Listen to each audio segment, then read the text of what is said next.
아멘. 오늘은 이제 교회 시스템 6가지가 있는데 그 중에 첫 번째 3가지를 하겠습니다.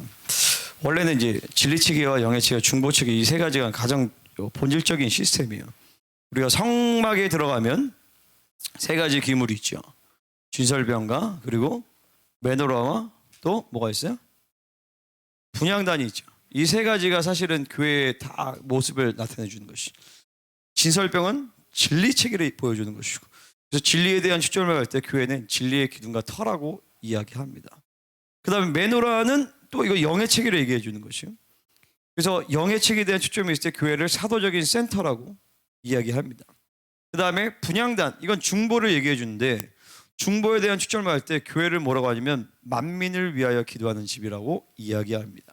그래서 이 3가지 시스템은 반드시 교회 안에 있어야 되는 시스템인데, 그래서 오늘 이 앞에 3가지를 하려고 했는데 양육체계가 약간 진리체계에 연결되는 것들이 많아가지고 양육체계를 앞으로 당기고 중보체계는 이제 내일로 해서 오늘은 진리체계와 양육 시스템 그리고 영의 시스템 이 3가지를 가지고 함께 나누기로 합니다. 사실 대부분 우리 지체분들 대부분 들었던 내용이지만 처음 하는 얘기들을 중심으로 이렇게 할 것이고, 또 중요한 거는 아는 게 중요한 게 아니라 실체화되는 것이 중요하죠. 그죠? 그러니까 그 유대인들은 이런 표현이 있어요. 따라하세요. 네가 말할 수 없으면 넌 모르는 거다. 영어로는 if you don't speak, you do not know 이거예요. You do not speak, you do not know. 그거를 말할 수 있지 않으면 모르는 거예요. 근데 때로는 우리가 말할 수 있어도 모르는 경우도 있어요. 그죠? 경험되지 않은 거를 말할 수도 있단 말이죠. 우리는 말하는 것과 듣는 것과 말하는 것과 사는 것이 이게 하나가 되는 것이 원래 이 히브리적인 방식인 것이죠. 그래서 우리가 계속 그래서 그런 의미에서 말씀은 들으면 들을수록 기름 부으심으로 영어로 들을 때 그 말씀이 우리 안에 더욱더 실체화되어지는 것입니다. 아멘입니까? 자, 그래서 우리가 첫 번째로 진리체계에 대해서 함께 나누기를 원하는데, 자, 진리체계에 대해 우리가 뭐 많이 아는 얘기죠. 자, 여기서 이제 제가 크게 한 3-4가지 정도 나눌게요. 먼저 걸어다니는 성경 4가지 정도. 첫 번째, 걸어다니는 성경. 디모데후서 3장 15절의 말씀처럼 이 교회는, 이 집은 살아계신 하나님의 교회 진리의 기둥과 터라고 얘기했어요. 교회는요 진리의 기둥과 터라는 것입니다. 쉽게 말해서 교회를 찌르면 뭐가 나온다? 바로 진리가 나오는 거예요. 여러분 툭 쳤을 때 예전에 그 최건능 목사님이라고 있었는데, 이분이 이제 일제시대가 공산당 치하 때인가 아무튼 뭐 옛날에 살았던 분이에요. 이분을 이제 공산당 치하였나 아무튼 뭐 이분을 고문을 해서 잡아서 고문을 했어요. 잡아서 고문을 하는데 이 사람은 고문할 때마다 예수천국 불신조, 그 우리가 잘 아는 예수천국 불신조 아시죠? 이분이 원조예요. 원조라기보다도 이분의 아주 대표적인 전도 방법이었죠. 찌르기만 하면 예수천국, 찌르면 불신조 이렇게 나온 거예요. 그래서 일제시대 때 당신이 왜 그러냐 했더니 내 안에는 예수밖에 없기 때문에 찌르면 그게 나온다라는 거죠. 그런 것처럼 교회는 진리의 기둥과 터이기 때문에 교회를 찌르기만 하면, 성도들을 푹 찌르면 뭐가 나와야 된다? 바로 예수 천국, 그거는 굳이 아니죠. 진리가 나와야 되는 것이죠. 그 진리로 반응돼야 된다는 것이. 계속 진리의 훈련이, 진리로 반응하는 훈련이 몸에 배야 되는 거예요. 뭔가 어떤 상황이 있을 때 계속 우리의 마음 가운데 내면의 싸움인데, 그때 무엇이 진리일까를 계속 하나의 배치 강구하면서 진리로 반응하는 훈련을 할 필요가 있습니다. 오늘 굉장히 눌림이, 프레셔가 굉장히 크더라고요. 어제부터가 제가 좀 힘들었어요. 어제 안수척하고 나서 집에서 힘들었는데 여기 막 안압이 차가지고 되게 힘들더라고요. 그래서 어제 가서 한 12시까지 좀 기도하다가 잤는데도 막 축사가 잘 안 돼서 아침에 나와서 또 기도하고, 그런데도 좀 전체적으로 프레셔가 크더라고요. 근데 전체적으로 막 약간 이 잡신약성에 막 짜증나게 하고 그런 것들이 막 있더라고요. 그래서 성령께서 말씀하시는 게 이거 와서 했는데 기뻐하라 라는 것이. 기쁨을 선택하라. 그리고 어떤 외부적인 거에 연연하지 말고 하나님께 집중함으로 그분께 쏙 들어가라. 진리로 반응하는 훈련을 하는 것이죠. 에베소 1장 13절의 말씀처럼 너희가 진리의 말씀 곧 너희의 구원의 복음을 듣고 그래서 또한 믿어 약속의 성령을 인치심을 받았다고 했어요. 성령님은 진리를 따라 일하시는 분이십니다. 그러니까 우리 안에 진리가 없으면 성령님은 일하실 수 없다라는 것이. 진리체계가 견고하게 서야 되는 것이죠. 아멘입니까? 이 진리체계를 사모하시기를 바랍니다. 그분은 진리의 영이에요. 진리체계가 내 인식론, 내 사고 체계 안에 온전할수록 성령님의 일하심이 온전해지는 것이죠. 말씀을 이론이 아니라 내 심령 안에 새기고 그 말씀이 내 인식론 전체를 한 바퀴 확 돌 때, 제가 첫날에 얘기한 것처럼 보여드린 것처럼 인식론 자체가 두 가지 방향으로 움직인단 말이에요. 그죠? 하나는 이론적 체계가 움직이고 하나는 경험적 체계가 움직여요. 이론적 체계가 그냥 이론으로만 남아있으면 나의 존재를 변화시킬 수가 없어요. 근데 한번 훅 돌면서 경험까지 한 바퀴 쫙 돌 때 나의 전존재를 그 말씀이 휘감는 것이에요. 그러면서 나를 새롭게 만든단 말이에요. 그래서 주의 말씀이, 주의 성실하심이 날마다 새롭도소이다. 하나님의 말씀이 나를 날마다 새롭게 만든다는 것이죠. 아멘입니까? 그래서 이 말씀이 내 안에 인식론의 그냥 정보가 아니라 경험됨으로 말미암아 내 안에 한 바퀴 확 돌 때 이게 단순히 이론과 지식이 아니라 내 존재 안에 그 말씀이 새겨져서 걸어다니는 성경이 되게 만드는 것이. 여러분, 우리 교회에서 하는 모든 영성훈련의 핵심과 포인트는 뭐냐면 걸어다니는 성경이 되게 하는 것이. 아멘입니까? 걸어다니는 성경이 되기 위해서 말씀을 먹고 회개하고 그리고 기도하고 순종함에 따라서 내 몸에 체득이 되어지는 것이. 말씀을 볼 때도 이 두 가지로. 그래서 이 존재 안에 말씀이 새겨져서 걸어다니는 성경이 되게 하여서 이것을 위해서 주님께서 우리 안에 말씀과 성령과 보혈을 두신 것이죠. 그래서 우리는 크게 다시 두 번째로 성경을 먹는 두 가지 목적이 있어요. 첫 번째는 뭐냐면 우리가 회개하기 위해 먹는 것이, 회개하기 위해서. 두 번째는 순종하기 위해서. 말씀을 순종과 회개에 집중해서 보면 말씀이 보이기 시작합니다. 그리고 계속 회개하는 것이. 회개한다는 것은 말씀을 실체한다는 것이죠. 왜냐하면 그렇지 않으면 말씀은 계속 우리 안에 성경은 이론으로 정립이 될 수밖에 없어요. 이론이 되고 정보가 되면 이 말씀이 우리를 변화시킬 수가 없는 것입니다. 창세기 1장부터 계시록까지 계속 하나님께서 우리 향한 모든 약속의 말씀들이 주어져 있는데 그것을 받아들이기 위해서는 믿음으로 말씀을 먹어야 된단 말이죠. 믿음으로 먹는 방법 중에 가장 중요한 것이 회개하기 위해서, 순종하기 위해서 말씀을 먹는 것이에요. 이 말씀은 이렇게 표현이 돼요. 예수 그리스도의 보혈이라는 잉클로 성령의 불로 우리의 심령 안에 지져서 새긴 것이다. 그래서 뭐냐면 너희가 그리스도의 편지라라고 얘기를 했어요. 하나님의 말씀이 돌판에 새겨진 것이 아니라 우리의 심령판 하나님이 새겼단 말이죠. 왜냐하면 그 말씀이 내 안에 순종되어서 그 말씀의 존재가 되게 하기 위하여서. 그래서 예수 그리스도의 보혈로 성령의 불로 말미암아 우리의 심령 가운데 잉크로 그 불로 지져버린 것입니다. 아멘입니까? 얘들아, 좀 들으려고 좀 해봐. 그냥 무조건 그림 그리다 이렇게 생각하지 말고, 오케이? 그림 그려도 목사님 별말 안 하지, 그지? 근데 이제 최소한 들어봐야지라는 생각을 좀 할 필요가 있을 거 아니야, 그지? 응? 오케이? 이거 봐봐, 니네가 다 그림 그리니까 좀 예번이 따라서 그냥 그림 그리고 앉아 있잖아. 그러면 누가 제 요셉이도 너네 따라서 그냥 그림 그릴 것이고 다 줄줄이 그냥 그림만 그리고 앉아 있는 거야. 그러면은, 그러면 언제부터 말씀을 들을 거야? 5학년 때부터? 5학년은 저 자고 있단 말이야. 6학년 때부터? 6학년 때는 잘 들을 것 같아? 그렇지 않아. 지금부터 말씀을 듣는 훈련이 돼야 되는 것이야. 아멘? 저희 아멘 삼시나. 아멘? 근데 이게 너네한테 내가 목사님 무리한 욕을 한 게 아니라 목사님은 7살 때 들었던 설교가 기억이 나. 6살 때 내가 그 말씀 시간에 들어가가지고 그 축도 받고 이런 게 기억이 난단 말이야. 목사님은 6살, 7살 때 그린 걸 딴짓 안 했어. 나는 목사님은. 그렇죠? 나 딴짓 안 했죠. 그 증거를 증인이 돼주셔야지, 사모님. 나는 딴짓 안 했어. 난 아직도 예전에 순복음교회에서 간증 들었던 거 기억이 나는데 초등학교 때 다 들었던 거. 그 OK 농장 하시던 분, 그 여자 목사님, 그럼 황수관 박사님, 유태용 박사님 이런 분들 왔던 건 다 기억이 난단 말이죠. 그러니까 그게 봐봐. 그게 지금 봐봐. 그게 특별한 게 아니라 그냥 그게 정상적인 거야, 그지? 말씀을 듣고자 하면 되는 것이야. 오케이? 아멘. 여기서 그림 그리다 가면 뭐하니? 뭐라도 하나 들어야지. 목사님 그때 들었던 말씀 내가 아직도 기억이 나는 게 여기 봐봐, 얘들아 여기 봐봐. 초등학교 2학년 때인가 그때 그 간증 중에 하시던 여자 목사님이 이분들이 막 죽은 거야. 그러니까 막 죽을 병에 걸려가지고 암에 걸린 거야. 그래가지고 그 죽음 앞에서 하나님 앞에 하는데 내가 목사님이 그때 초등학교 때 내가 지금 죽으면 나 어떡하지? 지금 죽으면 나 천국 갈 수 있을까? 이 고민이 초등학교 내내 갔어. 그 고민이. 그래가지고 이분이 그 여자 목사님이 그 남자 목사님이 먼저 돌아가셨나 그랬는데 대장암이 걸려가지고 이분이 화장실에서 똥을 싸는데 피가 나왔다는 거야. 그래서 내가 화장실에서 책을 보는 습관이 있었는데 화장실에서 30분 동안 책을 보고 똥을 닦았는데 피가 나온 거야. 치질이지. 그 치질이었지 얘기하는데. 그거 내가 그 피를 보고 나 이제 죽는 거 아닌가라는 생각에 내가 이제 죽으면 천국 갈 수 있을까? 나는 충분히 의롭지 못한다. 이런 고민을 막 했단 말이야 목사님.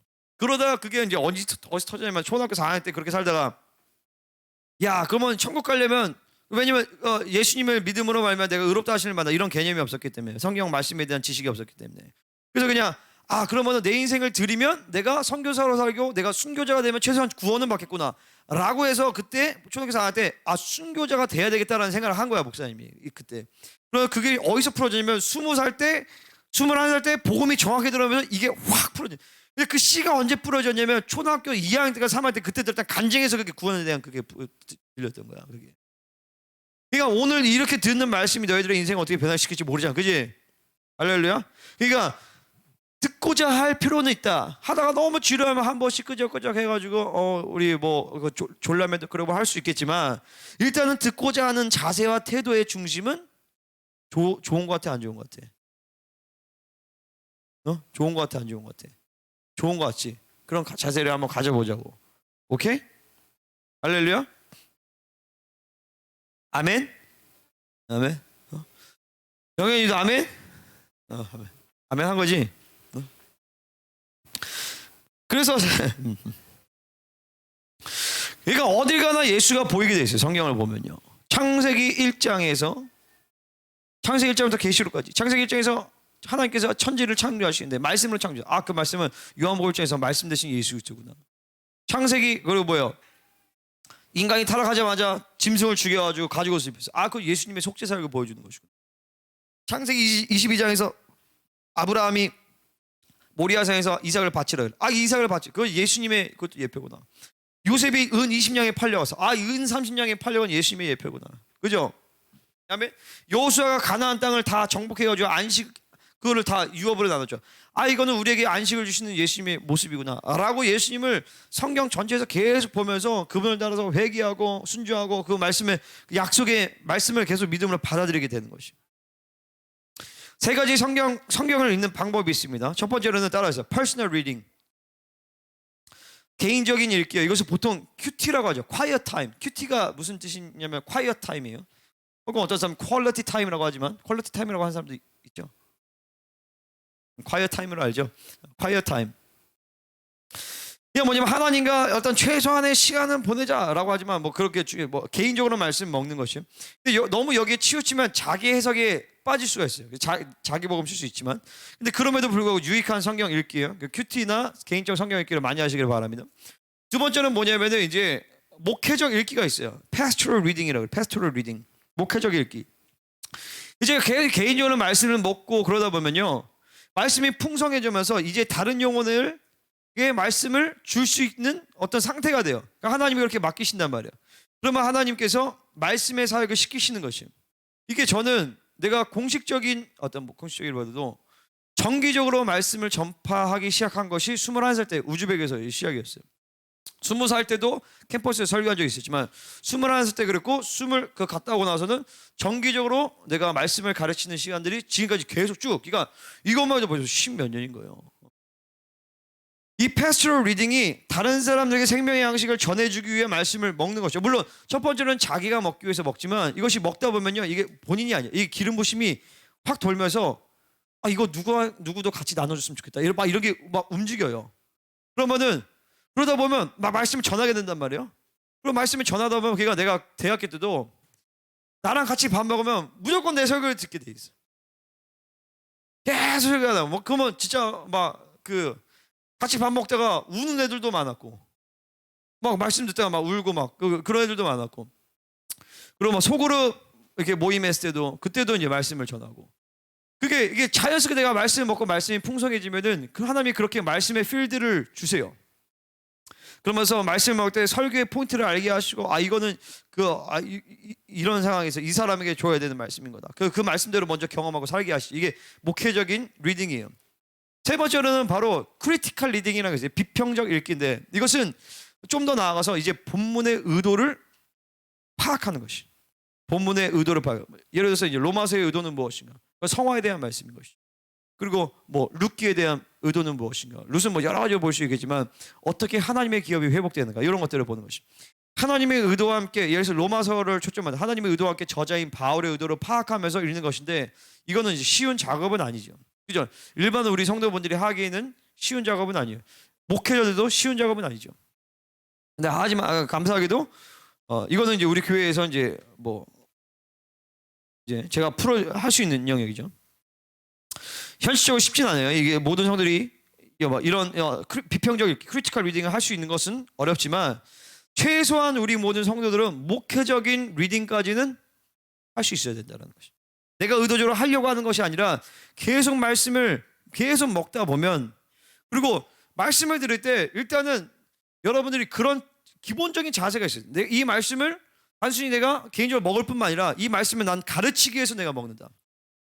이거는 이게 사실 리더의 기본적인 자질이에요. 리더의 기본적인 자질.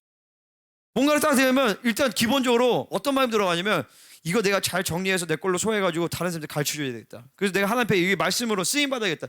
이런 것이 기본적으로 자동적으로 리더들은 움직이게 되어 있어요.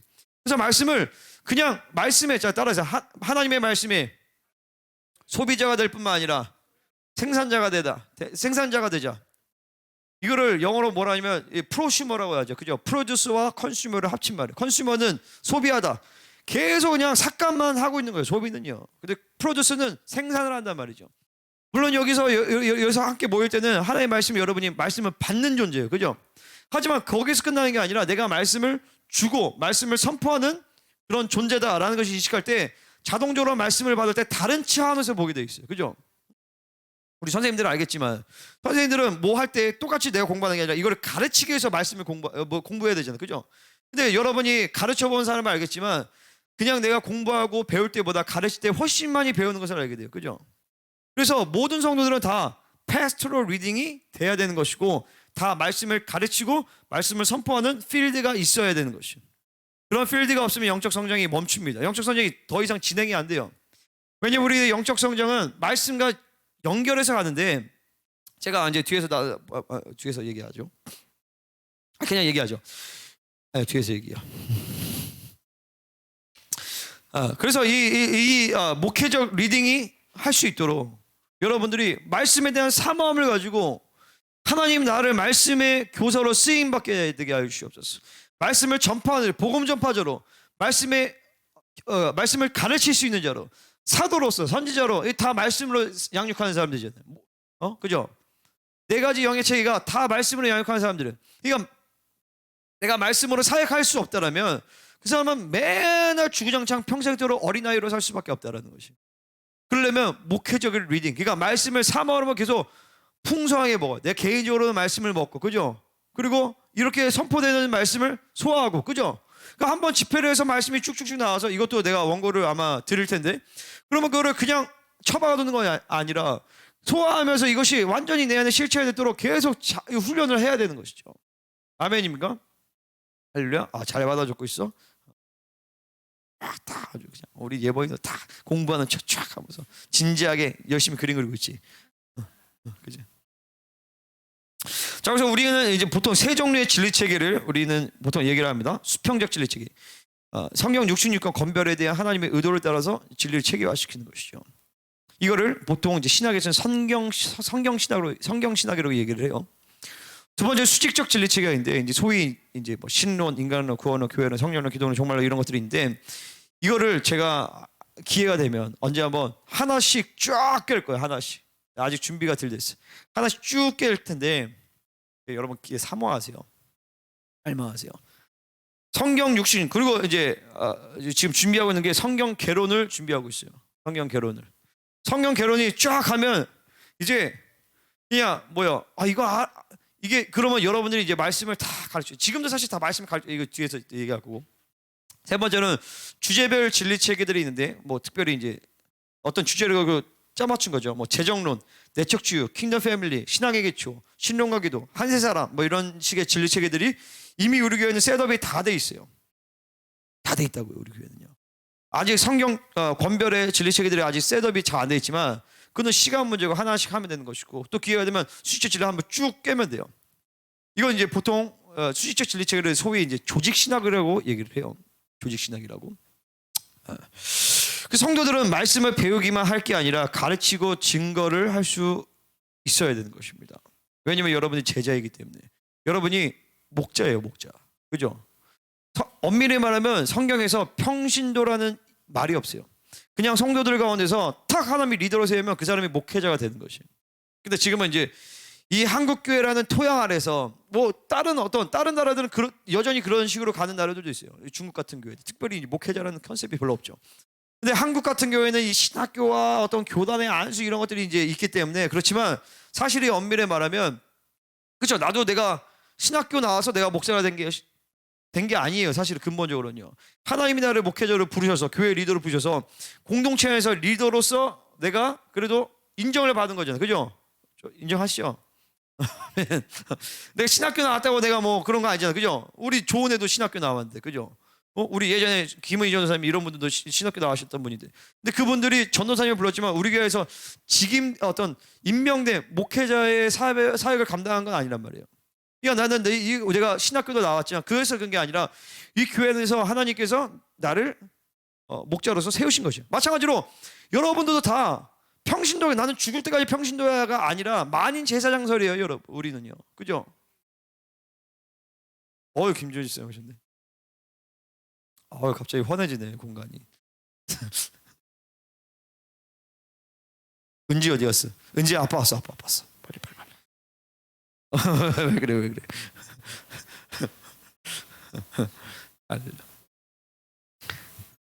이강지 집사님 언제 오죠, 집사님? 보고 싶죠? 보고 싶대요, 이강지 집사님. 어쨌든 무슨 얘기하고 있지? 그래서 이 모든 성도들은 제자의 부르심이 있고 제자들은 목자의 부르심이 있기 때문에 그죠? 목자로서 부르심이 있기 때문에 여러분들은 말씀을 가르칠 준비, 진리를 체계하는 준비가 돼야 돼. 말씀의 사역자로서 준비가 돼야 되는 것이. 근데 중요한 건 분명히 이런 영역에서 스스로 할 수 있는 영역들이 있잖아요. 조직 신학은 여러분이 어느 세월에 그걸 체계화하겠어요. 근데 조직 신학이 필요하거든요. 수적 진리 체계가. 이게 안 잡혀 있으면은 말씀이 중심을 어긋나게 돼 있어요. 그런 거는 저 같은 사람이 셋업을 해주는 거죠. 성경 개론은 어느 세월에 하겠어요, 그죠? 그럼 내가 셋업 해줄 수 있단 말이죠. 언제 여러분의 교재를 만들겠어요, 그죠? 그건 내가 셋업을 하잖아요. 그래서 그런 것들을 셋업을 해주고 그것들을 그러니까 계속 소비자가 아니라 이 모든 것들을 다 사용해서 그러니까 여기는 소비자로 오시는 게 아니라 창업센터라고 보셔야 돼요. 창업센터. 여러분들이 창업센터 오셔서 창업을 해요. 창업이라도 창업이 일종의 교회 개척이죠. 교회 개척을 각자의 처소에서 직장과 사회와 모든 학교와 모든 영역에서 교회를 개척하는 제자의 삶을 살아줄 때 윈윈이 되는 것이에요. 그래야 나도 상급을 받고 우리 성도들도 상급을 받는 것이죠. 하나님의 교회를 위해 사는 것만이 영혼들을 구원하고 하나님의 나라를 위해 사는 그 영역이 우리가 하나님 앞에 상급으로 쌓이게 되는 것이죠. 아멘입니까? 이렇게 한번 진리가 내 안에서 돌기 시작하면 말씀을 전하고자 하는 열망이 생기고 자연스럽게 말씀의 사역지가 생기게 됩니다. 목회자를 통해서 큰 진리의 맥이 먼저 선포가 돼요. 그러면은 셀과 그리고 이런 훈련들 그리고 이런 모든 우리 교회에 있는 모든 이 시스템을 통하여서 이것들을 소화해내면서 크게 이제 네 가지 질문을 가지고 소화를 하는 것이에요. 첫 번째, 나는 무엇을 회개해야 하는가? 무엇을 가지고 회개하는가? 두 번째, 무엇이 경험되고 순종되고 실체해야 되었는가? 세 번째, 도무지 이해가 안 되는 영역은 무엇인가? 네 번째, 하나님 이 모든 걸 통해서 나를 향하신 하나님의 의도. 그 하나님의 의도는 무엇이고 이 네 가지 빅 퀘스천을 가지고 말씀을 계속 질문하고 그 말씀을 소화를 하는 것입니다. 아멘. 그래서 이 진리체계가 교회 안에 이미 세팅이 되어 있지만 중요한 건 이 진리체계가 말씀이 선포되어져서 성도들의 삶 가운데서 녹여지는 그 모든 것들이 이제 이게 시스템화돼야 되는 것이죠. 그죠?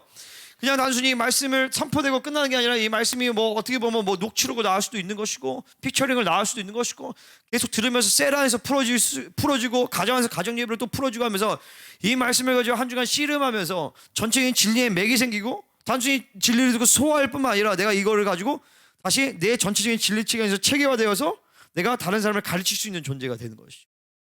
아멘입니까? 제가 예전에도 리더십을 하는데 얘기했지만 내 진리 체계에 대한 파일링이 있으면 좋다는 파일링이 전체적인 진리 체계에 대해서. 그래서 내가 가끔 파일링 그런 거 보여드릴 때 있잖아요.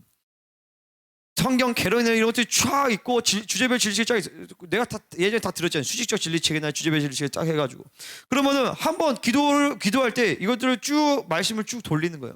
그럼 그 진리는 계속 내 안에 운행이 되게 돼 있어요.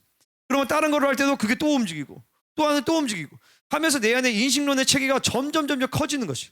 제가 얘기한 것처럼 첫째 날 말씀드린 것처럼 계속 내 안에 인식론의 범위가 점점 그 영향력이 커질수록 나를 통한 하나님의 영향력들이 점점 커진다는 것이. 아멘입니까? 그래서 걸어다니는 성경이 되어가는 과정이 되는 것이. 이게 영성훈련의 아주 핵심입니다. 핵심이에요.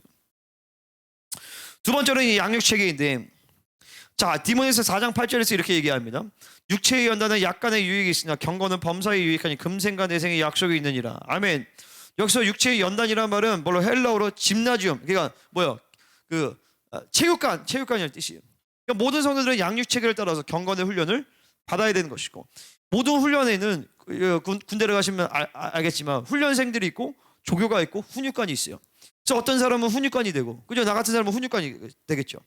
또 어떤 사람은 훈련생일 것이고, 어떤 사람은 조교가 있는데 계속 때로는 내가 훈육관이지만 때로는 내가 훈련생이 될 수도 있고, 때로는 조교가 될 수도 있고, 계속 모든 성도들이 유기적으로 우리가 이 한 공동체에서 성령과 진리체계를 따라서, 진리체계가 영의 체계를 따라서 온전한 양육체계가 세워지는 것이 매우 중요한 일이라는 거예요. 그러니까 사실은 영의 체계를 먼저 얘기해야 되는데 순서적으로 진리체계나 아니면 양육체계에 대한 흐름들이 좀 나와서 이거를 먼저 볼게요.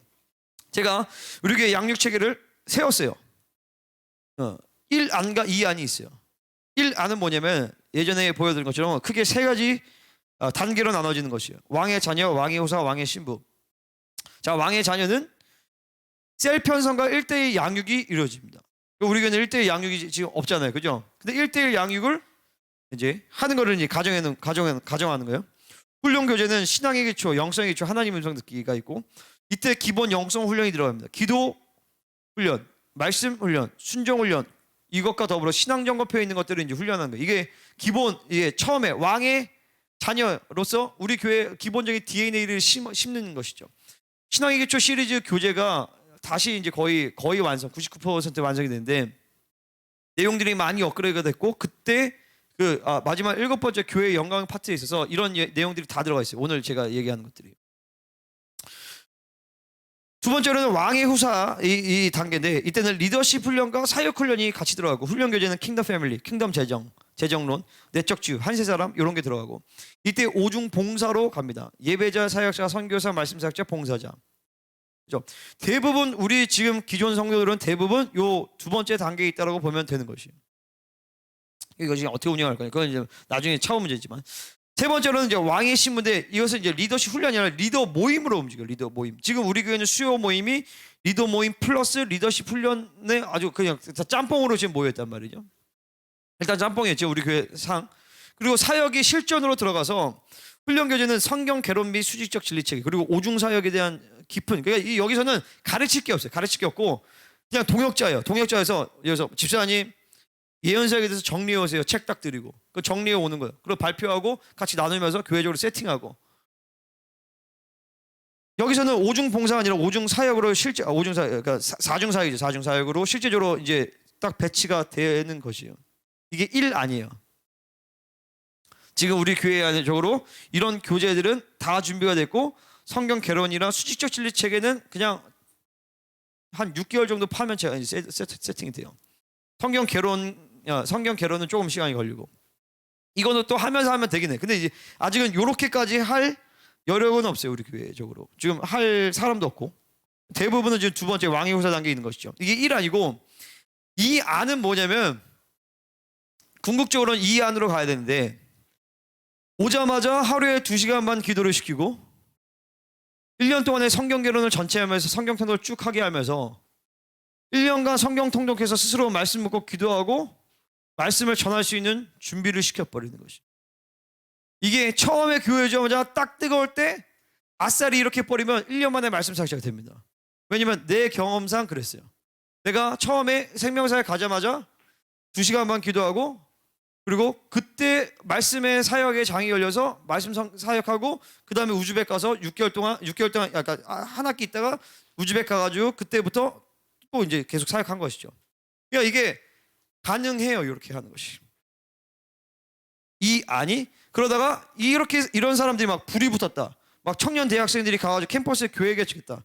그러면 두 번째 단계에서 교회 개척이 이렇게 뜨거울 때 훈련 받으면 즉각 교회 개척이 가능해요. 왜냐면 내가 그렇게 했기 때문에. 제가 캠퍼스에 있을 때 캠퍼스나 직장과 가정에 교회를 가동시킬 수 있게 돼요. 그러면 즉각 청년, 사도, 선지자, 복음 전파자, 목사, 교사로 세워지는 것이죠. 그러니까 결국에는 보세요.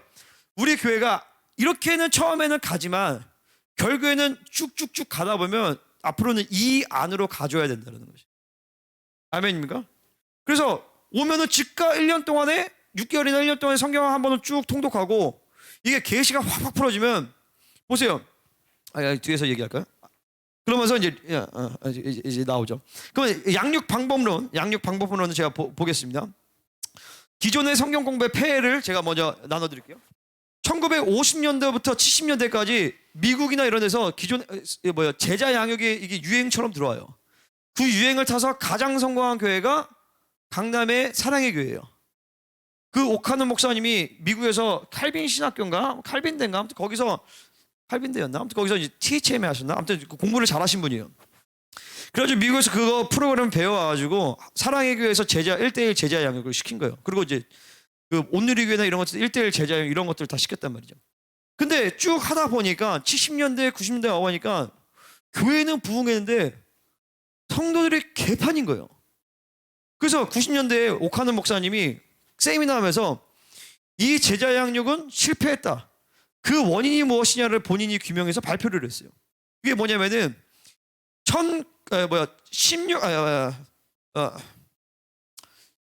1950년도에부터 포스트 모던 시대가 시작이 돼요. 2차 대전 이후에 1, 2차 대전 이후에 포스트 모던 시대가 시작했는데 그 전까지 중세 시대부터 1950년대까지가 다 모던 시대예요. 현대 시대라고 한단 말이죠. 이 현대 시대의 핵심을 그러니까 현대를 누가 열냐면 데카르트라는 철학자가 열어요. 이 데카르트는 나쁜 사람은 아니었어요. 굉장히 경건한 사람이었지만 그 당시에 30년 전쟁으로 그러니까 종교 전쟁이었거든요. 종교 전쟁으로 막 전 유럽이 쑥대밭이 되니까 사람들이 종교에 대한 환멸감을 갖게 되는 것이. 그리고 기존의 종교적인 철학 가운데 세워진 우주론들이 다 무너져 버려요. 예를 들어서 막 아리스토텔레스가 했던 천동설 이게 종교적인 이론이었거든요. 왜냐하면 하나님께서 지구를 사랑하시기 때문에 지구를 중심으로 천체가 돌아간다라고 생각한 거예요. 그리고 그 우주론의 근거에서 토마스 아퀴나스라는 어떤 신학자가 2000년간대 가장 유명한 신학자거든요. 이 사람이 그 우주론의 근거에서 신학을 구축해 버렸어요. 그래서 7개의 별이 지구를 중심으로 돈다. 그래서 7개의 성례가 있어요. 카톨릭은요. 그래서 개신교는 2개밖에 없잖아요. 7개의 성례가 있는데 그것을 7개의 별이 그 우주론의 근거 신학을 세웠는데 이게 거짓말하게 되니까 신학 구조가 싹 다 무너져 버린 거예요. 그러면서 야 우리가 뭘 믿을 수 있느냐 라고 하면서 이성중심 나는 생각한다. 그러니까 다 의심해보자 이거 이 데카르트의 이론은요. 다 의심해보자. 의심해보고 다 의심해보더니 딱 의심하지 않는 것이 있으니 뭐냐면은 의심하는 나는 의심하지 않아도 된다. 이거 무슨 말인지 아시죠? 내가 의심하는 걸 보니까 이거는 진짜다. 그래서 유명한 말이 나는 생각한다 고로 존재한다. 이런 개통철학 같은 유명한 말이에요. 그래서 인간의 이성 중심과 합리성 중심의 과학 절대주의가 근대 시대로 휩쓸어 버려요. 아니 그러다 보니까 이 근대 시대에 나타나는 어떤 문화적 양상 중에 하나가 뭐냐면은 그냥 직선. 망료주의, 관료주의란 말이에요. 망료주의, 관료주의고 어떤 피라미드 구조예요. 그리고 과학 절대 중심. 그러니까 다시 이제 아까 오카노 목사님 얘기했죠.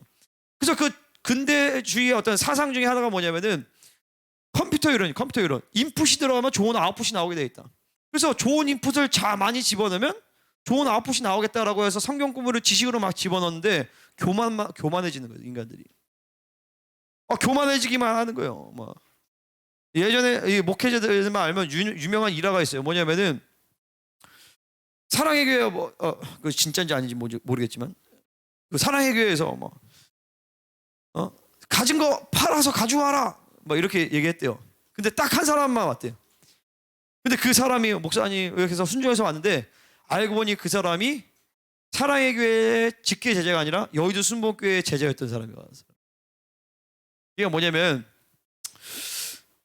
성령의 역사가 같이 운행되지 않고는 제자 양육은 성령의 역사 있지 않고는 제자 양육은 가능하지 않다는 것이죠. 아멘입니까? 결국 지식만 많아지고 교만방자한 성도들을 낳게 된 것이. 그래서 제자 양육을 받을수록 겸손해져야 되는데 이게 기존의 한국교회의 성경 공부의 폐해인 것이죠. 그래서 또 현대는 막료주의, 관료주의라는 수직적 권위 구조를 가지고 있어요. 근데 포스트 모던 시대는 네트워킹식의 관계 구조를 가지고 있어요. 그래서 뭐 옛날 같은 뭐 회사들은 막 직계 딱딱딱 위계질서에서 하지만 요즘에 벤처기업은 막 그런 데는 팀제로 간단 말이에요. 팀제로. 근데 성경에서 봤을 때는 네트워킹 방식이 훨씬 더 성경적이다라는 것이죠. 피라미드형이 아니라 원탁형의 양육 구조를 가지는 것이 훨씬 더 성경적이다라는 것이죠. 아멘입니까? 여기 보세요. 자, 그래서 그리스도 중심의 양육 체계가 되고 목회자 한 사람이 가르치면 목회자 중심의 양육 체계가 되는데 그러면 내 양이 되는 거예요. 그러면은 목회자의 수준을 넘어설 수가 없어요, 성도들은요. 그죠? 나한테 배웠는데 어떻게 나를 뛰어넘을 수가 있어요. 근데 그게 아니라 이 목회자의 역할은 중매예요, 중매.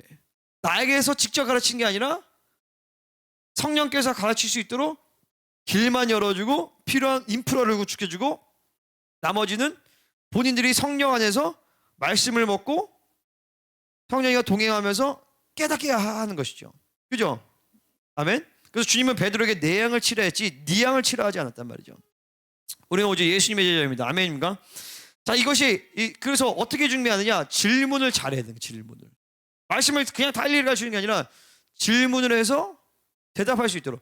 이 히브리인들은, 유대인들은요, 아이들한테 엄마 이거 뭐예요? 라고 물어보면 절대 대답 안 해준대요. 다시 질문을 한대요. 다시 질문해서 그 대답을 알아낼 수 있도록 계속 유도 질문을 하는 것입니다. 근데 이게 굉장히 성경적인 양육 방식이에요. 그래서 계속 질문을 통해서 이 사람들이 스스로 깨닫게 하면서 말씀을 먹을 수 있는 그 그리스도 중심의 양육 체계가 우리 교회는 이제 그렇게 한다는 것이죠. 아멘입니까? 그래서 아까 얘기한 네 가지 질문이 중요해요. 그 네 가지 질문을 갖고 각자가 성령이가 동행하면서 말씀 먹는 것이죠. 그래서 티처가 되는 게 아니라 매치메이커가 되는 것이죠. 선생이 되는 게 아니라 중매쟁이가 되는 것이죠. 중매쟁이는 최소한의 정보는 갖다 줘야 돼요. 이 사람이 이런 사람이고 이 여자는 이런 사람이고 그 해서 만날 수 있도록. 마찬가지로 최소한의 정보를 줘야 돼요. 인프라를 구축해주고 이런 것들은 이런 백그라운드나 이런 것들을 얘기해주고. 티칭이 없는 건 아니에요. 티칭이 있긴 있어야 돼요. 렉처라는 것이 있긴 있어야 돼요. 하지만 렉처 중심이 되면 이건 모던이에요. 모던. 현대주의. 이거는 성경적 방식이 아니에요. 렉처 중심이 아니라 소그룹 중심이 돼야 되는 거예요. 그래서 나눔 중심으로 내가 말씀의 생산자가 되어주고 그러면서 내가 혼자 티칭을 하면 내가 10을 가지고 있다.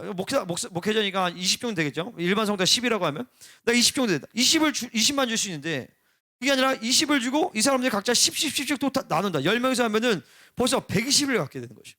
근데 혼자만 주면 20인데 또 20도 다 못 받아요. 그러니까 혼자서만 그렇게 하면요. 이 제자는 절대 스승을 따라갈 수 없습니다. 그죠? 기껏해야 7, 80 정도 되다가 많은 것이죠. 그리고 그 스승의 그늘을 가려주게 돼 있어요. 그것은 하나님이 원하시는 방법이 아닌 것이죠. 아멘입니까? 그래서 필요한 티칭은 이제 우리 교회는 전부 다 자료를 거의 다 만들어놨어요. 그죠? 요번에 우리 재정론도 봤지만, 그죠? 내가 재정론 강의한 거 파일 딱 올려드리고, 그죠? 교재 딱 있죠.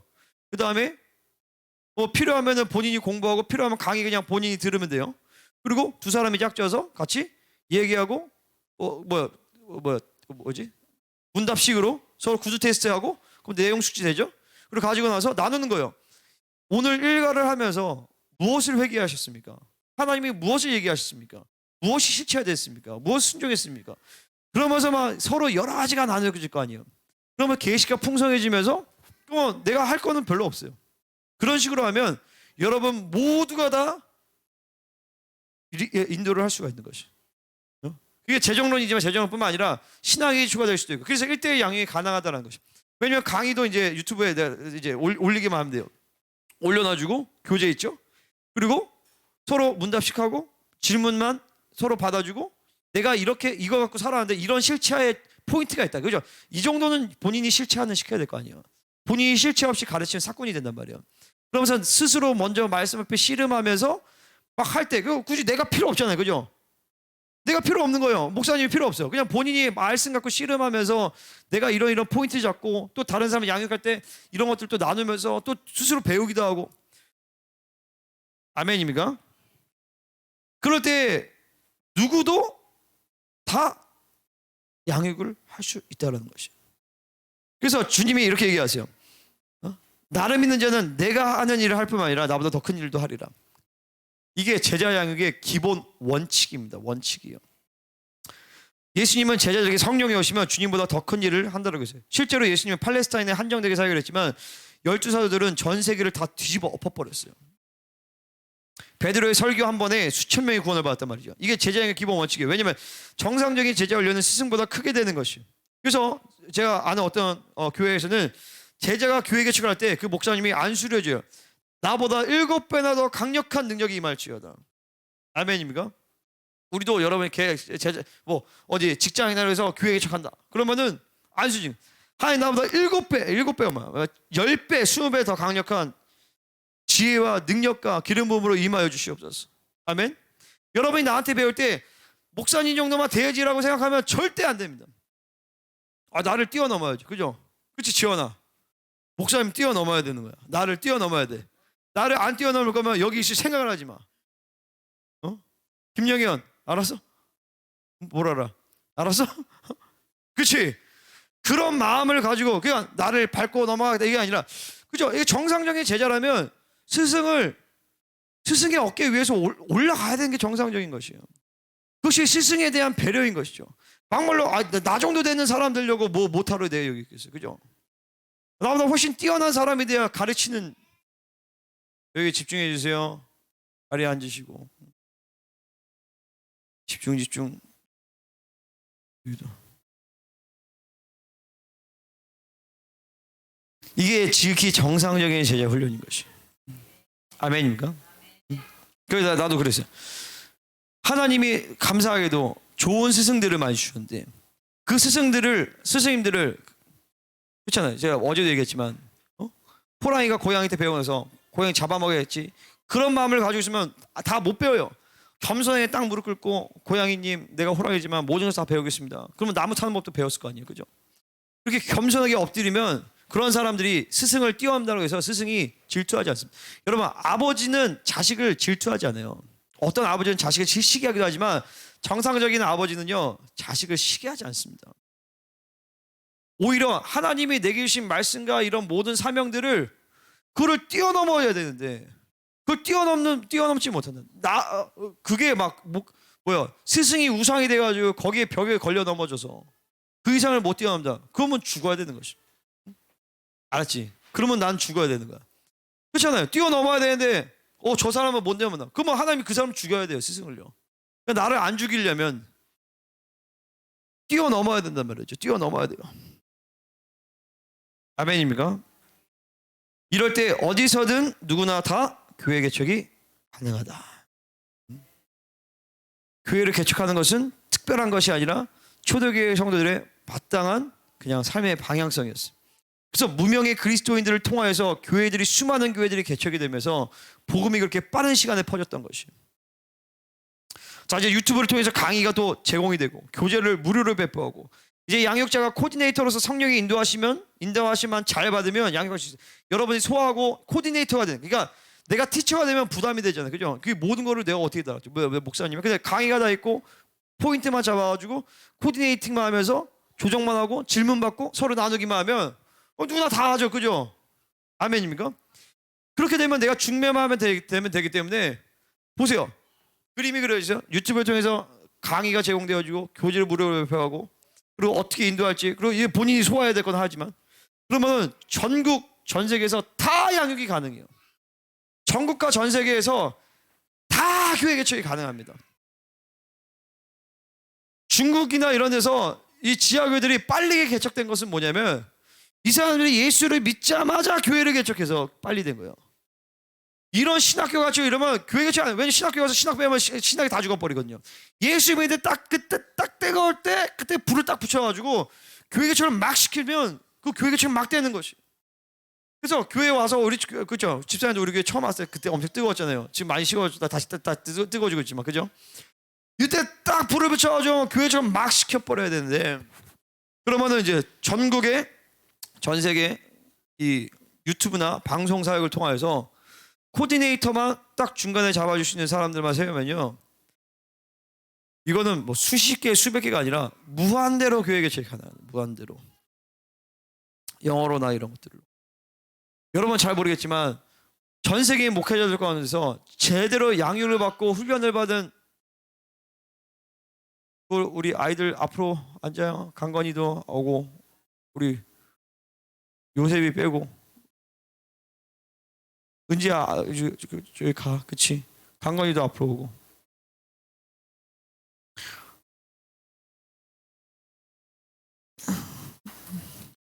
그럴 때 무한대로 교회를 개척하는 것이 가능하다라는 것입니다. 영어로 막 그러니까 훈련된 목회자들이 별로 없어요. 여러분 목사님들이 사역할 때 무엇이 가장 힘든지 아세요? 사역 가운데서 뭐인 것 같아요? 대부분의 목사님들이 물어보면 설교가 제일 힘들다고 그래요. 설교가 제일 힘들대요. 오카는 목사님이 설교의 왕자였거든요. 오카는 목사님이 은퇴를 빨리 하셨어요. 그 이유가 뭐냐면 설교가 너무 힘들대요. 왜냐면 일주일에 설교를 한 편을 준비하기 위해서 막 30시간을 이분이 준비를 했어요. 너무 힘든 거예요. 이 영상과 이런 교재들에서 모든 진리 체계와 것들을 다 주면 목사님들은 날라다닙니다. 본인이 일일이 다 할 필요 없어.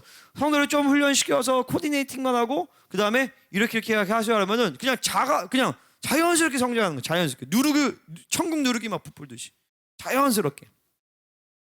자, 이게 내가 가지고 있는 양육 체계의 모습입니다. 마지막 세 번째 영의 체계인데 시간이 없으니까 빨리 갈게요. 자, 4장 1절부터 4장 1, 2, 3절 같이 읽겠습니다. 에베소 4장 1, 2, 3절 시작.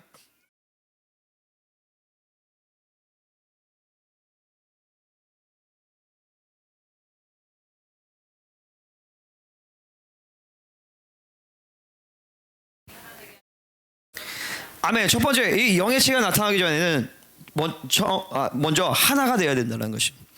이 영의 체계가 나오기 전에 먼저 하나됨이 되어야 되는 것이. 정확히 표현하면 성령이 하나되게 하신 것을 힘써 지키라는 것이죠. 이미 하나되게 하셨다는 것이죠. 이거를 언약적 관계로 봐야 돼. 여러분, 우리 모든 살아가는 지체들은 성도들은 여러분 하나입니다. 이게 이론은 막연하게 이론이 아니라 실제로 하나예요. 보세요. 이거 어떻게 비유할 수 있냐면 결혼해서 부부가 하나가 되면 혼인신고를 했다. 그러면 이제 부부가 됐잖아요. 그러면 그때부터는 이 사람이 나쁘건 못건 그리고 얘기해봤자 소용이 없어요. 어차피 한 몸이기 때문에. 그죠? 그냥 이 사람이 최고다라고 믿고 사는 것이 최고예요. 그죠? 여러분 자녀들에서 얘 왜 이렇게 생겼을까? 왜 이렇게 태어났을까? 왜 이거밖에 못할까? 그러면 나만 손해요. 그래봤자 내 새끼 어차피 얘 데리고 평생 살아야 된단 말이에요. 그냥 얘가 최고다. 얘는 정말 귀한 아이다. 얘는 지혜롭다. 얘 하나님 주신 최고의 자녀다. 이렇게 믿고 살아야 인생이 편하단 말이에요.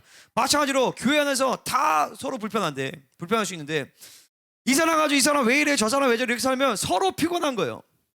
아멘입니까? 이게 언약적 관계의 힘을 믿어야 되는 것이. 절대 여러분 이 성도 우리 서로 관계 안에서 그냥 좋으면 좋고 싫으면 싫고 이렇게 헤어질 수가 절대 없는 사이예요. 아멘입니까? 큰 교회에서는 그게 가능하죠. 안 만나도 되고 모른 척 해도 되고. 근데 우리 교회 가능하지 않아요. 매일 봐야 되죠. 그렇죠? 또 같이 모여서 청소도 해야 되죠. 기도해야 되죠. 말씀 공부해야 되죠. 서로 관계가 불편하면 살 수가 없다라는 것이. 근데 이 관계를 좋게 하기 위한 비결이 무엇이냐? 바로 겸손이다라는 것이. 그래서 서로 누구랑 만나도 좋고 누구랑 만나도 대화도 누구랑 만나도 연합이 될 수 있는 비결은 바로 뭐냐면은 겸손해야 된다는 것이. 다시 반대로 말하면 그렇지 못하더라면 교만한 것이죠. 이 교만을 아주 박살을 내야 돼요. 아주 낱낱이 맨날 쪼개버려야 되는 것이. 왜냐면 이게 늘 우리 안에 도사리는 것이 뭐냐면 저 사람 왜 저래? 이런 상황이 왜 와? 계속 우리는 판단이라는 것이 움직이게 돼 있어요. 여기 보세요. 이 판단이 움직인단 말이에요. 판단이요. 이 판단의 에너지를 죽이지 않으면 여러분은 미움이 쌓여요. 미움이. 내가 알게 모르게 미움이 쌓이고 그 사람은 편견이 생기고 그러면 교회의 지체됨이 깨어지게 만들고 교회 지체됨이 깨어지는 만큼 성령의 역사가 죽어지고 영의 체계가 세워지지 않고 교회는 죽어지게 된단 말이죠. 아멘입니까? 그래서 교만을 따라서 교만을 죽이자. 겸손하자. 그래서 뭐 어떤 상황이 오면 뭔가 불편하다 그러면은 뭘 해야 되냐면 그냥 회개하면 돼요. 하나님, 회개합니다. 뭐 하나님께 얘기할 때, 저 사람 저거 왜 저러죠? 그러면은, 사랑해야 돼. 내가 사랑하지 못해서 회개합니다. 그렇게 회개하다 보면, 그리고 용서하기로 결정합니다. 그래서 매일매일 용서해야 돼요. 매일매일 용서. 매일매일 받아들이고. 그러면 그게 잘 되기도 하지만 잘 안 될 때가 있어요. 안 될 때가 있어요. 그러면 하나님께 구해야 돼요. 하나님 이해할 수 있도록 도와주세요. 그렇게 몇 개월을 기도하다 보면, 몇 개월도 필요 없어요. 몇 주, 며칠, 혹은 몇 시간 기도하다 보면 이해가 돼요. 그래서 깨달아집니다. 그러다가 이제 좀 괜찮아서, 그러면 이제 마음이 풀고. 그래서 그러니까 우리가 성만찬할 때 자기 몸을 분변하여 먹는다는 것이 이런 거예요. 이 사람을 지체를 받아줄 수 있어야 된단 말이죠. 근데 그게 안 되면은 내가 먹고 마실 때 자기의 죄를 먹고 마신단 말이에요. 실제로 어떤 사람이 그 교회 목사님이 제가 누군지 몰라요. 어떤 교회 목사님이 성만찬을 함부로 하지 마십시오. 이렇게 얘기하고 처음 온 사람인가 그런 사람 하지 말라 그랬어요. 근데 이 사람이 그냥 한 거예요. 이거를 자기 뜻대로. 그러니까 자기 몸을 분별하지 못하고 성만찬 한 거죠. 일주일 동안 이 사람이 죽는 줄 알았대요. 제가 그때 얘기했죠. 어떤 미국의 학자들이 이 성만찬을 조롱하기 위해서 지들끼리 막 돼지피로 이렇게 해가지고 성만찬을 흉내내가지고 했는데 1년에 그 학자들이 다 죽었다고. 자기 죄를 먹고 마심으로 말하면 다 죽어버린 거예요. 그러니까 이게 그러면 성만찬을 제대로 안 했기 때문에 너희 중에서 아픈 자와 병든 자와 죽는 자가 있다라고 얘기한단 말이에요. 그런 것처럼 자기 몸을 분별하고 하나됨이 굉장히 중요합니다. 하나되는 하나 되기 위해서 힘쓰는 게 아니라 이미 하나 되게 하였다는 것을 믿음으로 받아들이는 것이. 그래서 지체를 할 때 어떤 것이 이건 마음에 안 들어 그러면은 내가 회개하면서 하나님 이 지체를 받아주시도록 용서해 주세요. 회개합니다. 풀어주세요. 보세요. 자기보다 남을 낮게 여기라고 했어요. 남을 낮게, better, 좁게 여기라고 했단 말이죠. 여러분 이게 잘 돼야 안 돼요? 솔직히 말해서 잘 됩니까? 잘 안 돼요. 인간의 열등구조 안에서 저 사람이 나보다 낫다라는 게 아니라 하나님이신 겸비 아래서 저 사람이 나보다 낫다라고 하는 것은 아주 이게 깊은 자기 자아의 부인이 없으면 안 돼요. 저도 이거를 계속 훈련하는데 되다가 안 되다가 그래요. 솔직히 말하면요. 근데 예전에는 아예 안 됐어요. 근데 요즘에는 될 때가 있어요. 되기도 하더라고요. 그래서 실제로 그런 마음이 쫙 오면은 내가 가장 낮은 자 같고 가장 부족한 자 같고, 제가 어제도 고백했지만 아이들이 이렇게 이러면은 저놈의 새끼들 저거 왜 그러냐, 그러면 부모들이 기도 안 해서 이렇게 생각했지만 그게 아니라 내가 제대로 양을 못했구나, 내가 기도하지 못했구나 라고 내가 회개하면서 품게 되고, 계속 이렇게 이게 겸손이거든요. 그런 판단에서 죽어지면서 이게 사람들이 그냥 다 감사하게 여겨져요. 어떤 분이 이렇게 얘기했어요. 인간의 가장 기본적 악의 가장 처음에 시작하는 것이 뭐냐면 바로 감사하지 않는 마음이다. 감사를 잃어버리는 것이, 그래서 로마서 1장에서 그들이 감사치 아니하고 이렇게, 이게 가장 먼저 나요. 1장에서 그 죄악에 대해서 얘기할 때 감사치 아니하는 마음, 판단하는 마음, 이것이 옛사람의 기본적인 구조입니다. 여러분 이거 잘 들으세요. 이게 판단을 보려하고 미워하지 않는다는 것이 이거 굉장히 중요한데 많은 부분들이 여러분이 심각하게 받아들이지 않아요. 그러면서 계속적으로 판단하고 계속적으로 교만하게 하는데도 이걸 여러분이 심각하게 생각하지 않단 말이에요. 변화가 안 된단 말이에요. 그런 부분에서. 그리고 어떤 부분에서 계속적으로 하나됨이 망가지고, 계속 옛사람의 계속 밥이 되어지고, 계속 옛사람의 섬김이 안 되고, 사랑이 안 되고, 희생이 안 되고, 용서가 안 된단 말이에요. 왜냐면 계속 판단이 쌓이기 때문에. 이거를 여러분 심각하게 받아들이시기를 바랍니다. 오늘 아주 집중적으로 오늘 이 시간에 회개하시기를 바라요. 교만한 것이요, 남을 탓하고 판단한 것은 교만한 것입니다. 무엇을 봐도 내 영혼의 정결함과 직결시키면 내가 회개하게 돼 있어요.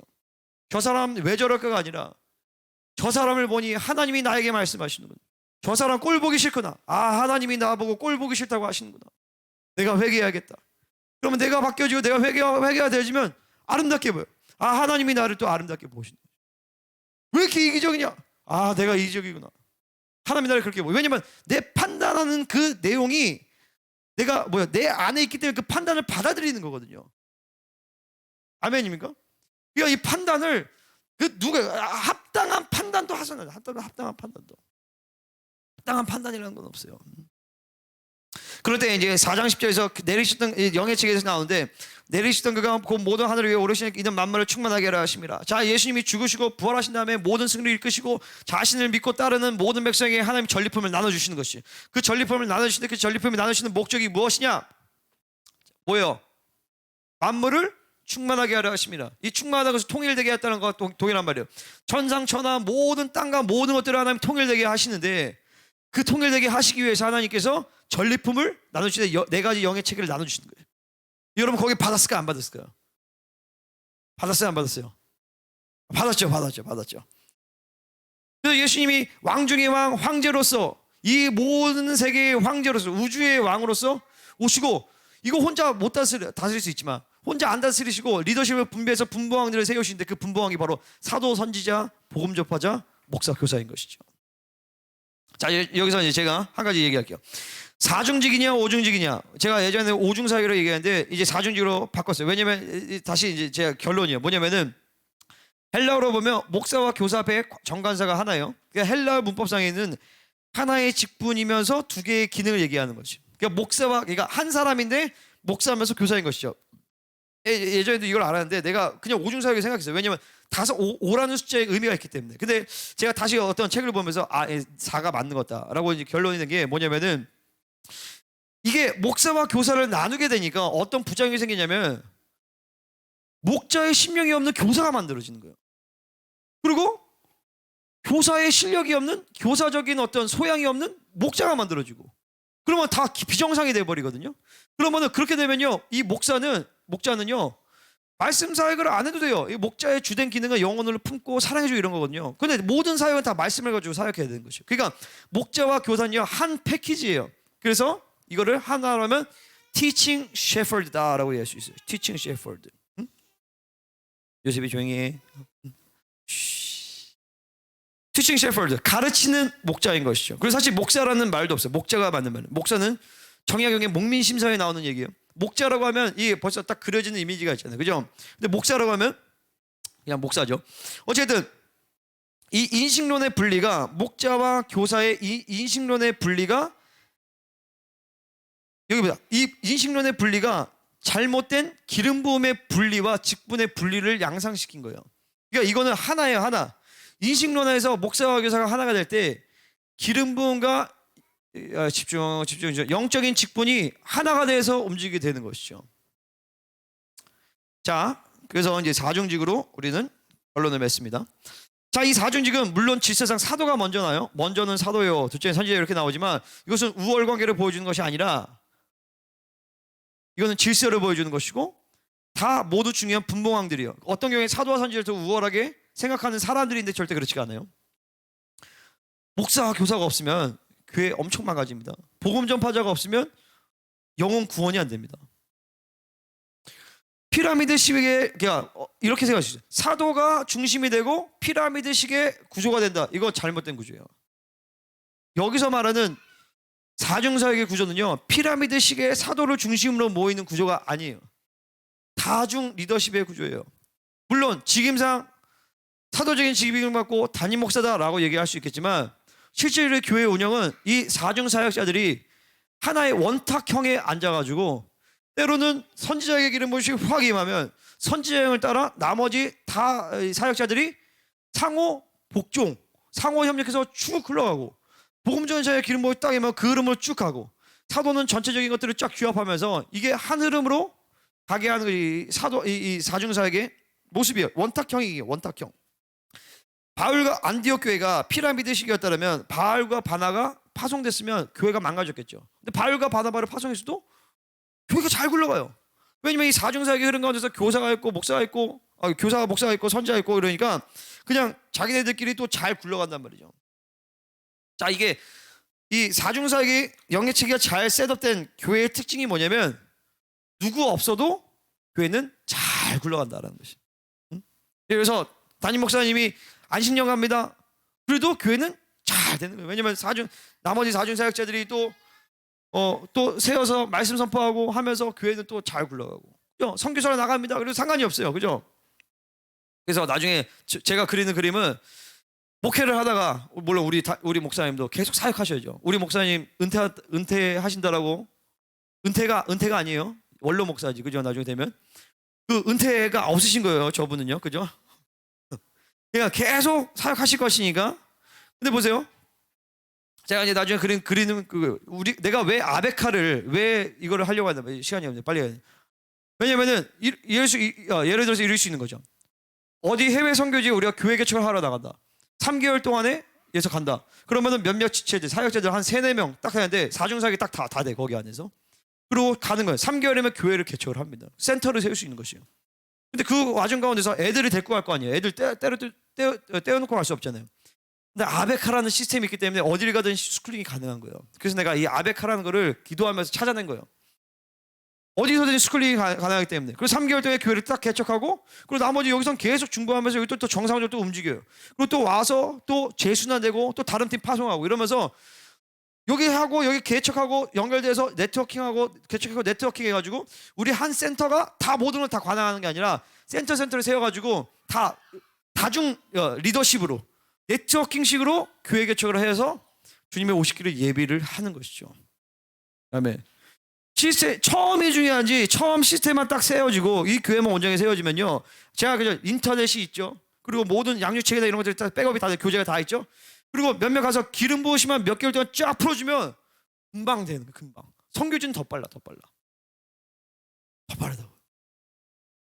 갑자기 조용해졌어. 그러니까 여러분들 일하시고 이런 거 다 좋아요. 근데 열심히 하세요. 근데 거기서 일하시면서 여러분들이 이 사중사역자로 훈련되시는 거예요. 그래서 비즈니스 하다가 비즈니스를 너무 잘해놔. 사장님이 없어. 이런 원리로면 사장님이 3개월 동안 비워도 비즈니스 잘 굴러가게 만드는 거예요. 그래서 잘 굴러가게 하다 한번 가서 또 교회 개척하고 거기 또 비즈니스 세워주고 이러면서, 그죠? 할렐루야. 그러면서 우리가 주님 오실 때까지 그렇게 재밌게 사역하다가 죽는 거예요. 아멘. 재밌게 사역하다가. 그래서 나는 어려서부터 우리 아이들을 그렇게 사역에 하나님의 일에 노출시키면서 공부하면서, 또 사역만 하면 안 되죠. 공부를 시켜야 돼요. 공부하면서 전 세계를 같이 보면서, 그죠? 막 세계관이 넓어지고 하나님의 나라를 꿈꾸고, 그러면서 막 처음부터 막 우리가 생각할 수 없던 것들을 처음부터 이 아들을 생각하면서 말씀 마지막 때를 살아가면서, 그죠? 그래서 영예책의 목표, 우리가 사도 선지자 보건자 목사와 교사 가르치는 목자, 이거에 대한 역할은 여러분 다 아니까 넘겨도 되죠, 그죠? 사도는 진리 구축하고 교회는 질서를 세우고 교회를 개척하는 의사 같고, 사람들 이거 그냥 넘어가요. 그래서 영예책의 목표 4장 12절 같이 읽겠습니다. 시작.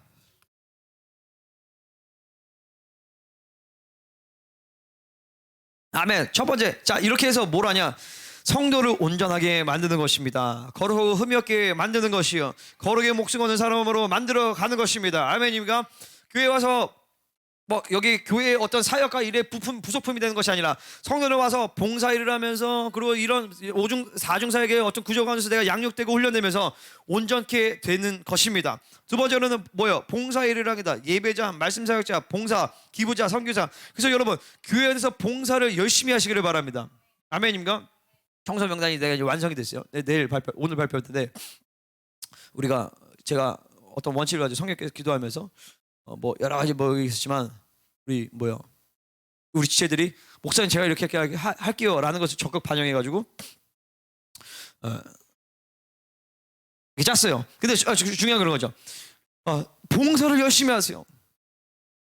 여기서 말씀의 권위자, 말씀의 사역자로서 열심히 하시고, 예배자로서, 예배 사역자로서, 봉사자로서, 또 기부자로서, 선교사로서 이 5가지 봉사로 온전하게 열심히 쓰임 받기를 축복합니다. 다음에 세 번째로 그리스도의 몸을 세우려 하십니다. 만물을 충만하게 하시는 그리스도의 충만이 되는 것이 사도적 센터, 선교 기지가 되는 것입니다. 여기서 훈련받고 사회 강령에서 교회를 세우고 전 세계로 나가 교회를 세우고, 그 교회들이 서로 네트워킹 돼가지고 누구 한 사람이 김동진 내가 목사, 내가 회장입니다. 뭐 회장이 그런 거 없어.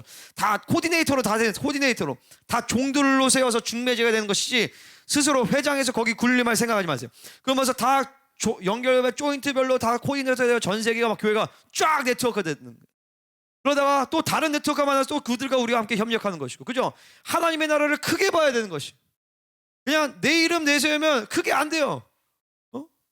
여러분 대한민국의 중소기업만 130만 개가 있대요. 전 세계에서 가장 중소기업이 많은 나라가 이 대한민국이라는 겁니다. 뭐냐면 한국이라는 나라는 특징이 뭐냐면은 자기가 다 대장이 돼야 돼. 닭의 머리가 될지언정 절대 소의 꼬리는 되지 않겠다. 이게 대한민국 사람 특징이에요. 그러면 안 돼. 협력하고 이 교만한 거, 이 민족성 자체가요. 내가 왕이 되고, 우리 한국 민족 가장 강한 게 뭐냐면 내 새끼, 남의 새끼랑 내 새끼가 가장 이게 가장 강한 거래. 담벽이 높다면 담벽이 이 건축 구조상 뭐냐면 우리 식구랑 남의 식구가 이게 큰 거예요. 이런 것들이 무너져 버려야 돼요. 아멘입니까? 나중에 우리 교회가 인터내셔널 처치가 될 수도 있어요. 그죠? 아멘. 인터내셔널 처치가 될 때 여러분 외국 사람들 절대 무시하지 마세요. 제가 예전에 어떤 목사님들이 막 외국 애들 막 무시하면서 걔네들 막 이렇게 역겹더라가지고 사람들이. 아니 한 영혼들을 외국이건 뭐건 간에 그 사람들 존귀하게 여겨야지. 그 사람들 그냥 반말 찍찍하면서 뭐 그냥 하대하면서 그러면 안 되는 것이죠. 겸손해야 되는 것이죠. 겸손해야 돼요. 아멘입니까? 외국 사람들에 대해서 겸손하고 우리보다 낮은 사람들에 겸손하고 서로 지체들에게 관계에서 겸손하고 그러면서 서로를 존귀하게 여기고 그죠? 나보다 남을 낮게 여기고 할렐루야. 우리의 자녀들도 막대하는 것이 아니라 야 우리 자녀들을 존귀하게 여기고 그러면서 우리가 모두 그리스도 안에 한 형제가 돼서 그렇게 천국 누르기. 자 따라해서 당신은 천국 누르기입니다. 이 누룩 같은 인간들 그죠? 이 천국 누르기요. 그래서 계속 막 퍼지는 거예요. 막. 우리가 어디를 가든지. 그래서 어디까지 커지냐? 우리가 다 하나님의 아들을 믿는 것과 아들이 하나가 된 온전한 사람이 이르러 그리스도의 장성함을 향해 충만한 데까지 이르리니 아멘. 그리스도의 장성함 충만한 데까지 이르기를 축복합니다. 하나님 이 세 가지 시스템을 위해 온전히 세워지게 하여 주시옵소서. 하나님 영의 체계, 진리 체계, 양육 체계, 이 모든 세 가지 시스템이 온전하게 세워질지어다. 영의 체계를 따라 양육되어질지어다. 영의 체계를 따라 세워질지어다. 진리 체계 경공이 세워질지어다. 아멘. 같이 기도하겠습니다.